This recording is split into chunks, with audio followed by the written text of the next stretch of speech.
ప్రధానమంత్రిగా ఆయన ఈ రోజున మన దేశాన్ని నడిపిస్తూ ఉన్నారు. అలాంటి ప్రధానమంత్రిని చాలామంది ఆయన మీద మాట్లాడుతూ ఉంటే, ఆయన్ని అనకూడని మాట్లాడుతూ ఉంటే నా గుండె కదిలించేసింది, నా కన్నీళ్ళు వచ్చినాయి, బాధ వచ్చింది. దేశం కోసం కష్టపడే వారికి ఇవా చివరికి మనం ఇచ్చేదే. కొత్త తరానికి ఏం తెలుసు? ఆయన పడ్డ కష్టం. ఒక్క రోజు కూడా సెలవు తీసుకోలేదు మన ప్రధానమంత్రి గారు. ఈరోజు పెట్టుబడులు వస్తున్నాయి మనకి, ఒక్కరోజు కూడా సెలవు తీసుకోలేదు. శత్రు దేశాలు, మన అభివృద్ధికి ఈర్ష్యపడే పశ్చిమ దేశాలు, వీటన్నిటినీ తట్టుకొని ఒకవైపు విదేశాల్లో ఉండే శత్రువులతో పోరాడాలి, దేశాన్ని అభివృద్ధి పదంలో తీసుకెళ్దామంటే అంతర్గత శత్రువులతో పోరాడాలి.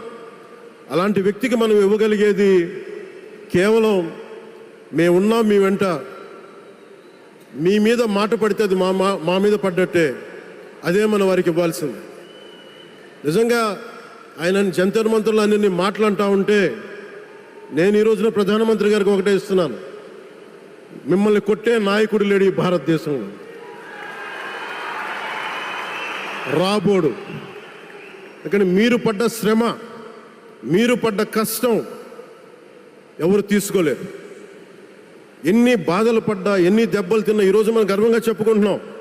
మన ఉత్తరాంధ్రకి ఎయిర్పోర్ట్లు వచ్చినాయి, ఇన్ని లక్షల పెట్టుబడులు వచ్చింది ఆంధ్రప్రదేశ్కి. కానీ ఇవన్నీ తట్టుకొని చెయ్యాలి అంటే 144 కోట్ల తాలూకు ప్రజల ఆకాంక్షల్ని ఎంతోమంది వెనక్కి లాగుతున్నా, ఒకళ్ళు ముందుకు తీసుకెళ్లాలంటే ఎంతమంది తిడుతున్నా, విమర్శిస్తున్నా తీసుకెళ్తున్నారంటే ఒకే ఒక నాయకుడు ప్రధానమంత్రి శ్రీ నరేంద్ర మోదీ గారు. నేను ఎందుకు తపన పడ్డాను, నేను అలయన్స్ కోసం ఎందుకు తపన పడ్డాను, మీ నాయకత్వం మాకు కావాలి ఎందుకు తపన పడ్డానంటే, ఈరోజు ఎయిర్పోర్ట్ ఆపేశారు. ఒక చిన్నపాటి ఎర్ర బస్సు కూడా రాని చోట ఎయిర్పోర్ట్ అవసరం లేదన్న వ్యక్తులకి సమాధానం ఇదే.